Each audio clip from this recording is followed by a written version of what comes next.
Back to my channel Shivari traders. நான் சௌமியா சிவபிரகாஷ் பேசுகிறேன். இன்னைக்கு பார்த்தீங்க அப்படின்னா நம்ம ஒரு லைவ் ட்ரேடிங் வீடியோ தான் வந்துட்டு பார்க்க போகிறோம். இன்னைக்கு மார்னிங் வந்து மார்க்கெட் ஓப்பன் ஆனது வந்து கேப் டவுன். நேற்று அனாலிசிஸ் பார்த்தவங்களுக்கு தெரிஞ்சிருக்கும். கேப் டவுன் ஆனால் வந்துட்டு நான் செல்லிங் ட்ரை பண்ணுங்கன்னு சொல்லியிருந்தேன். பட் செல்லிங் என்ட்ரி வந்து இன்னைக்கு எனக்கு மிஸ் அவுட் ஆயிருந்தனால நான் பையிங் என்ட்ரிக்கு வந்து வெயிட் பண்ணிருந்தேன். இந்த சைடில் பையிங் என்ட்ரி கிடச்சிருந்தது. எங்கே அப்படின்னு பார்த்தீங்கன்னா வர்ஜின் சிபிஆர், அதாவது 49,460லேருந்து 49,490 வரைக்கும் ஒரு ஸ்மால் வர்ஜின் சிபிஆரும் ஒரு கேப் ஆர்டர் வந்தது. ஸோ அந்த இடத்த எய்ம் பண்ணி ஃபர்ஸ்ட் மார்க்கெட் டெஸ்ட் பண்ணிட்டு போனதுக்கப்புறம் ரீடெஸ்ட்ல வந்து பையிங் ட்ரேடுக்கு வந்து நான் வெயிட் பண்ணிருந்தேன். ஸோ கரெக்டாக வந்துட்டு என்ன ஆப்ஷன்ஸ் சூஸ் பண்ணியிருந்தேன்னு பார்த்தீங்கன்னா 50,000 பிஇ வந்து சூஸ் பண்ணியிருந்தேன். என்ன ஸ்ட்ரைக் ப்ரைஸ்க்கு என்ட்ரி கொடுத்துருந்தேன் அப்படின்னு பார்த்தீங்கன்னா என்ன ப்ரைஸ் என்ட்ரி கொடுத்தேன்னு பார்த்தீங்கன்னா 807 ருபீஸ்க்கு வந்துட்டு ஆர்டர் வந்துட்டு பஞ்ச் பண்ணிட்டேன். ஓகேங்களா? இப்போ பார்த்தீங்க அப்படின்னா உங்களுக்கு ஆர்டர் புக் வந்து கொஞ்ச நேரத்தில் காட்டுறேன். வந்துட்டு ஸோ நம்ம ஆல்ரெடி ட்ரேடில் வந்து என்டர் ஆயாச்சு. So buying zone already mark பண்ணி வச்சிருந்தேன். அந்த இடத்துக்காக தான் நான் வெயிட் பண்ணிட்டு இருந்தேன். ஸோ அந்த இடத்துல பார்த்தீங்கன்னா நான் பையிங் வந்து என்ட்ரி கொடுத்துட்டேன். நான் மேலே செல்லிங் மார்க் பண்ணிருந்தேன் இல்லையா, அது நான் வெயிட் பண்ணுறது செல்லிங் ஜோன். பட் செல்லிங் ஜோனுக்கு முன்னாடி பையிங் ஜோனில் என்ட்ரி கிடைச்சனால என்ட்ரி கொடுத்துட்டேன். நீங்கள் ஆர்டர் புக் பார்த்தா தெரியும் 807 ருபீஸ்க்கு வந்துட்டு நான் என்ட்ரி கொடுத்துருப்பேன். ஓகேங்களா? ஸ்டாப் லாஸும் இமீடியட்டாக போட்டு வச்சிருக்கேன். எப்பவுமே ஒரு ட்ரேடில் என்டர் ஆகிட்டீங்க அப்படின்னா மோர் தென் ப்ராஃபிட் ஸ்டாப் லாஸ் தான் ரொம்ப முக்கியம். நீங்கள் எந்த அளவுக்கு லாஸை லிமிட் பண்ணுறீங்களோ அந்த அளவுக்கு நீங்கள் மார்க்கெட்டில் சக்ஸஸ்ஃபுல்லாக இருக்கலாம். ஓகேங்களா? ஸோ நான் எந்த ஏரியாவில் பை பண்ணேன்னு சொல்லிட்டு மார்க் பண்ணியிருக்கேன். இன்னைக்கு ட்ரேட் எப்படி போச்சு அப்படின்னு கேட்டிங்கன்னா, மார்க்கெட்ல இன்னைக்கான ட்ரேட் வந்து ரொம்ப நேரம் வந்துட்டு நம்மளுக்கு வந்து போற மாதிரி இருந்தது. அதாவது நம்ம ஃபர்ஸ்ட் வந்துட்டு பார்த்தீங்கன்னா, பேஸ் பையிங் வந்துட்டு நான் ஏன் ப்ரிஃபர் பண்ணன்றதுக்கு சிம்பிள் ரீசன் வர்ஜின் சிபிஆர் நான் சொல்லிட்டேன். ஃபர்ஸ்ட் இனிஷியலா வந்து ட்ரேட் வந்து நம்ம ஃபேவர்ல தான் போச்சு. சரிங்களா? 800லேருந்து ஒரு 770, 775, 765 வரைக்கும் போகுது. ஒரு 25 பாயிண்ட்ஸ், 30 பாயிண்ட்ஸ் வந்து ஃபர்ஸ்ட் இனிஷியலா நம்ம ஃபேவர்ல தான் போச்சு. பட் அகைன் மார்க்கெட் ரிவர்ஸ் ஆக ஆரம்பிச்சிருச்சு. ஸோ இதே மாதிரி விஷயத்த மார்க்கெட் ரிப்பீட்டடா பார்த்தீங்கன்னா ஜிக்ஸாகா பண்ண ஆரம்பிச்சிருச்சு. நம்ம ஃபேவர்ல மூவ் ஆகுறது அகைன் ரிவர்ஸ் ஆகுது. நம்ம ஃபேவர்ல மூவ் ஆகுறது அகைன் ரிவர்ஸ் ஆகுது. இதே மாதிரி தான் இன்னைக்கு வந்து மார்க்கெட் ரொம்ப நேரம் பண்ணிட்டு இருந்தது. கிட்டத்தட்ட பார்த்தீங்கன்னா 1 1/2 ஹவர்ஸ் ஆச்சு. பட் நான் இந்த வீடியோவை 8 மினிட்ஸா வந்துட்டு எடிட் பண்ணி உங்களுக்கு லைவ் வீடியோவா போட்டிருக்கேன். ஓகேங்களா? ஃபர்ஸ்ட் இப்போ நம்ம ஒரு ட்ரேட்ல என்டர் ஆகுறோம் அப்படின்னா ரொம்ப யோசிச்சு தான் என்டர் ஆகணும். ஏன்னா at the end net result வந்து ப்ராஃபிட்டாகவும் இருக்கலாம், லாஸாகவும் இருக்கலாம். பட் நம்ம யோசிச்சு தான் என்டர் ஆகணும். என்டர் ஆனதுக்கு அப்புறமேட்டு நம்ம வந்துட்டு ஐயோ தப்பா என்டர் ஆயிட்டோமே, நம்ம எக்ஸிட் ஆயிக்கலாம் அப்படின்னு சொல்லிட்டு 10 பாயிண்ட்ஸ் எக்ஸிட் ஆகுது, 20 பாயிண்ட்ஸ் இந்த மாதிரி எல்லாம் எப்பவுமே பண்ணக்கூடாது. நான் அந்த மாதிரி எப்பவுமே பண்ண மாட்டேன். நீங்க வந்துட்டு ஃபாலோ பண்றவங்க வந்துட்டு அ அ எப்படி வந்துட்டு சொல்லி தராங்க அப்படின்னு தெரியல. ஒரு ட்ரேட்ல வந்து நெறைய பேர் நான் பார்த்துருக்கேன். ஃபாலோ பண்ணும்போது இனிஷியல் டைம்ல மென்டர்ஷிப்க்கு பார்க்கும்போது நான் பார்த்துருக்கேன். சில பேர் என்ன பண்ணுவாங்கன்னா, ஜஸ்ட் என்ட்ரி ஆவாங்க. திரும்ப ஒரு 10 மினிட்ஸ்ல ஒரு 5 மினிட்ஸ் கூட இருக்காது. திரும்ப எக்ஸிட் பண்ணிடுவாங்க ஒரு 10 பாயிண்ட்ல. திரும்ப என்ட்ரி ஆவாங்க. திரும்ப எக்ஸிட் பண்ணுவாங்க. இந்த மாரிலாம் ஸ்ட்ராட்டஜிஸ்ன்னு வேற அத சொல்லிப்பாங்க. அந்த மாரிலாம் பண்ணும்போது என்ன ஆகும்ன்னு பார்த்தீங்கன்னா, மல்டிபிள் ட்ரேட்ஸ் என்டர் ஆயிட்டுருப்பீங்க, எக்ஸிட் ஆயிட்டுருப்பீங்க. ப்ரோக்கரேஜ் பாட்டுக்கு இஷ்டத்துக்கு கணக்கே இல்லாம போயிட்டுருக்கும். ப்ளஸ் இன்னொரு விஷயம், நீங்க என்டர் ஆகுற அந்த செகண்ட்ல மார்க்கெட் சல்லுன்னு மேல போகுதுன்னு வைங்க, எந்த ஒரு அனலிஸும் இல்லாம நீங்க என்டர் ஆகுது, எக்ஸிட் ஆகுது, என்டர் ஆகுது, எக்ஸிட் ஆகுது. இத வேற ஸ்கேல்பிங் ரியலாவே ஸ்கேல்ப் பண்றவங்க நெறைய பேர் இருப்பாங்க. பட் சில பேர் என்ன பண்ணுவாங்கன்னா, ஜஸ்ட் லைக் தட் வந்து ட்ரேட் வந்துட்டு போறது, வரதுன்னு பண்ணிட்டுருப்பாங்க. ஸோ அந்த மாரிலாம் நீங்க வந்துட்டு பண்ணாதீங்க. ஒரு ட்ரேட்னா ப்ராப்பரா ரிஸ்க் இஸ் டூ ரிவார்ட் வெச் பண்ணுங்க. நான் இதுக்காக எத்தனையோ எஜுகேஷனல் வீடியோஸ் போட்டிருக்கேன். ரிஸ்க் இஸ் டூ ரிவார்ட் ரொம்ப முக்கியம் அப்படின்னு சொல்லிட்டு.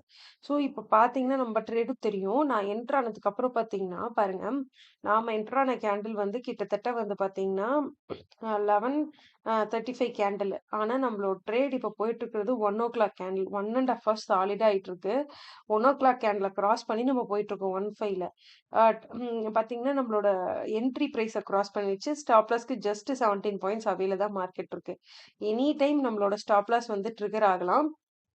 ஸ்டாப் லாஸ் அடிச்சாலும் சேம் மைண்ட் செட்டோட நம்ம ஹாப்பி மைண்ட் செட்டா தான் இருக்கணும். ஏன்னா, ஐயோ! ஸ்டாப் லாஸ் இன்னும் ரெஸ்ட் ஆஃப் த டேஸ் இன்னைக்கு பார்த்தீங்கன்னா 11 தான் ஆகுது மார்க்கெட்ல. எல்லாமே இந்த மந்த்ல ட்ரேடிங் ஹாலிடேவே எனக்கு தெரிஞ்சு கிடையாது. சாட்டர்டே, சண்டேஸ் மட்டும் தான் ஹாலிடேஸ். ஸோ நம்ம கையில வந்துட்டு ரிமைனிங் வந்துட்டு பார்த்தீங்க அப்படின்னா 11னா கூட அம் கிட்டத்தட்ட பார்த்தீங்க அப்படின்னா அம் கிட்டத்தட்ட பார்த்தீங்கன்னா, இங்க ஒரு 3 டேஸ், நெக்ஸ்ட் வீக்ல 5 டேஸ், அதுக்கப்புறம் ஒரு 5 டேஸ். 13 டேஸ் கிட்ட வந்து நம்மளுக்கு ட்ரேடிங்ல வந்துட்டு டேஸ் இருக்கு ட்ரேட் பண்றதுக்கு. ஓகேங்களா? ஸோ அதனால நாம வந்துட்டு நம்ப இன்னைக்கே ப்ராஃபிட் பண்ணிடணும். இன்னைக்கே நீங்க மந்த் எண்ட்ல ப்ராஃபிட்டபிளா இருக்கணும். நான் ஒவ்வொரு மந்த்தும் மந்த் எண்ட் வீடியோஸ் தான் போஸ்ட் பண்ணியிருந்திருக்கேன். ஸோ மந்த் எண்ட்ல ப்ராஃபிட்டபிளா இருக்கணுங்கிறது தான் எய்மா இருக்கணுமே தவிர, ஒவ்வொரு டேவும் கிரீனா தான் முடிக்கணும்னு நினைச்சீங்கன்னா, நீங்க மார்க்கெட்ல இருக்கவே மாட்டீங்க. அப்படி யாராவது சொன்னாங்கனாலும் அத நம்பாதீங்க. ஒவ்வொரு டேவும் நீங்க எப்படிங்க கிரீனா கொஞ்சம் காசாவது மார்க்கெட்ல இருந்து வீட்டுக்கு எடுத்துட்டு போங்கன்னுலாம் சொல்லி தருவாங்க. அப்பலாம் எதுவுமே கிடையாது. நீங்க கரெக்ட்டா the end of the day process follow பண்றீங்களா? செட்டப் கரெக்ட்டா வந்ததுக்கப்புறம் எடுத்தீங்களா? ரிஸ்க் இஸ் ரிவார்ட் ஃபாலோ பண்ணீங்களா?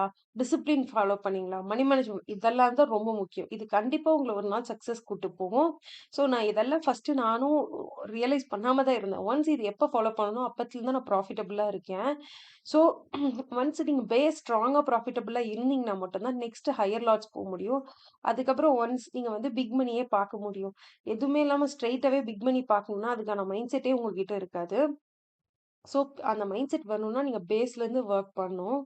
ஸோ அதுதான் ரொம்பவே முக்கியம். ஸோ இப்ப ட்ரேட் பார்த்தீங்க அப்டின்னா, இன்னுமே நம்மளோட ஃபேவர்ல இருந்தாலும், அது வந்து கிட்டத்தட்ட கரண்ட் டூ கரண்ட்ல தான் போயிட்டுருக்கு. எனி டைம் வந்து ரிவர்ஸும் ஆகலாம். ஸ்டாப் லாஸ் கிட்டன்ற மாரி தான் இருக்கு. ஓகேங்களா? பட் இப்ப வந்து திரும்ப நம்மளோட ரேஞ்ச்குள்ளேயே வருது பார்க்கலாம். அம் மார்க்கெட் பார்த்தீங்கன்னா, அம் இ இந்த ட்ரேடுக்காக நான் 1 1/2 ஹவர்ஸா ஒண்ணும் பெரிய பாயிண்ட்ஸே போகல. அதே 20 பாயிண்ட்ஸ் 800 to 770, 770 to 800 ₹1000 ப்ராஃபிட்ல காட்டுச்சு. பட் அந்த ₹1000 ஆசைப்பட்டு நான் புக் பண்ண முடியாது. ஏன்னா என்னோட ரிஸ்க் இஸ் ரிவார்ட் பார்த்தீங்கன்னா 1:3 விச் இஸ் நத்திங் பட் ₹300 ₹3000 எனக்கு வந்தா தான் இன்னும் ஒரு 3 ட்ரேடுக்கு வந்து நான் ஸ்டாப் லாஸ் குடுக்க முடியும். இல்லன்னா எல்ஸ் இந்த ட்ரேட்லயே நான் ஒரு ஸ்டாப் லாஸ் எடுத்துட்டு போயிரலாம். ஸோ இந்த மாரி பிளான் பண்ணி நீங்க ட்ரேட் பண்ணீங்கன்னா மட்டும் தான் உங்களால ட்ரேடிங்ல வந்து சக்சஸா பார்க்கவே முடியும். ஓகேங்களா? ஸோ பார்த்தீங்கன்னாவே தெரியும் எப்படி போயிட்டுருக்குன்னு சொல்லிட்டு. இப்போ வரைக்கும் நம்ம ஃபேவர்ல போயிட்டுருக்கு. திரும்பவும் கரண்ட் டூ கரண்ட்ல பார்க்கலாம். அடுத்த கேன்ல ஓப்பன் ஆகி எப்படி போகுதுங்கிறத. அம் ஸோ நான் எடுத்த கான்செப்ட்க்கு ஒரே காரணம் வெர்ஜின் சிபிஆர் தான். ஸோ வெர்ஜின் சிபிஆர்லேருந்து மார்க்கெட் ரிவர்ஸ் ஆகும்.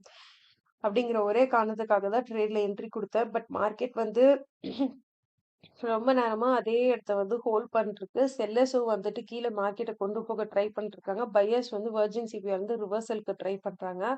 பார்த்தா தான் தெரியும் எனிதிங் கேன் ஹேப்பன். ஏன்னா மார்க்கெட் இஸ் சுப்பீரியர் எல்லாத்த விட. ஸோ நீங்க வந்துட்டு இந்த மாரி டைம்ஸ்ல வந்துட்டு ஒன்ஸ் ட்ரேட்ல என்ட்ரி ஆயிட்டீங்க அப்டின்னா, you have to wait peacefully அதான் நான் சொல்லுவேன். நெக்ஸ்ட்டு பார்த்தீங்கன்னா தெரியும். நெக்ஸ்ட் கேன்ல ஓப்பன் ஆயிடுச்சு. இந்த கேன்ல ஓப்பன் ஆயிட்டு எப்படி போகுதுங்கிறத பார்க்கலாம். இப்ப பார்த்தீங்கன்னா தெரியும். மார்க்கெட் வந்துட்டு நம்ம ஃபேவர்ல தான் இப்ப போயிட்டு இருந்தது. இவ்ளோ நேரமும். பட் இப்ப இந்த கேண்டில் ரொம்பவே இம்பார்ட்டன்ட். இந்த கேண்டில் நம்ம ஃபேவர்ல போனா மட்டும் தான் நம்ம வந்து ப்ராஃபிட் பண்ண முடியும். இது நமக்கு அகைன்ஸ்ட்டா போச்சுன்னா ஸ்டாப் லாஸ் நோவேர் பக்கமா தான் இருக்கு. ஸோ நமக்கு ஸ்டாப் லாஸ் அடிக்கிறதுக்கான சான்ஸுமே ஜாஸ்தியா இருக்கு. ஓகேங்களா? ஓகே. பார்த்தீங்கன்னாவே தெரியும். மார்க்கெட் இப்போ வரைக்கும் நம்ம ஃபேவர்ல போயிட்டுருக்கு. 800 அந்த மாதிரி இருக்கு. பார்க்கலாம். இப்போ வந்துட்டு மார்க்கெட் சப்போஸ் ரிவர்ஸ் ஆச்சு அப்டின்னா, நம்ம ஸ்டாப் லாஸ் எடுத்துட்டு இந்த ட்ரேட விட்டு வெளில வந்துரலாம். ஓகேங்களா? மார்க்கெட் ரிவர்ஸ் ஆயிட்டுருக்கு. பார்ப்போம் என்ன நடக்குது அப்டின்னு சொல்லிட்டு. லாஸ் ஆர் கெயின் நம்மளோட மைண்ட் செட் வந்து கான்ஸ்டன்ட்டா இருக்கணும். இந்த ஒரே கேண்டில் போய் நம்மளோட ஸ்டாப் லாஸ் பாருங்க. இங்க இருக்க மாரி இருக்கு. பட் ஸ்டாப் லாஸ் வந்து ட்ரிகர் ஆயிடுச்சு. இதுக்கு தான் லிமிட் ஆர்டர்ல ஸ்டாப் லாஸ் போட்டு வைக்கணுங்கிறது. போம்போது எக்ஸிட் பண்ணிக்கலாம். ஆனா ஸ்டாப் லாஸ விட ஜாஸ்தியான பாயிண்ட்ஸ் போயிடும். ஓகேங்களா? ஸோ இங்க பார்த்தீங்கன்னா தெரியும் ₹924 வந்து நம்மளோட ஸ்டாப் லாஸ்ல போயிடுச்சு. So that's all friends. இன்னைக்கான லைவ் வீடியோ இப்படிதான் போச்சு. நெக்ஸ்ட் இன்னொரு இன்ட்ரஸ்டிங் லைவ் வீடியோட வந்து பார்க்குறேன். நான் நடுவுல சொன்ன எல்லா எஜுகேஷன் பாயிண்ட்ஸையும் மறக்காம மைண்ட்ல வச்சுக்கோங்க. அதுதான் உங்களுக்கு ட்ரேடிங் கரியர்ல ஹெல்ப் பண்ணும். இந்த ப்ராஃபிட் ஆர் லாஸ் வந்து is nothing going to work with you. கண்டிப்பா இந்த மந்த் எண்டும் நான் ப்ராஃபிட்டபிளா முடிப்பேன்ற நம்பிக்கை இருக்கு. கண்டிப்பா உங்களுக்கு நல்ல ஒரு ப்ராஃபிட்டோட இந்த மந்த் எண்ட் வீடியோக்கு வரேன். Thank you friends. மோர்னிங் vlogல பார்க்கலாம். Thank you then.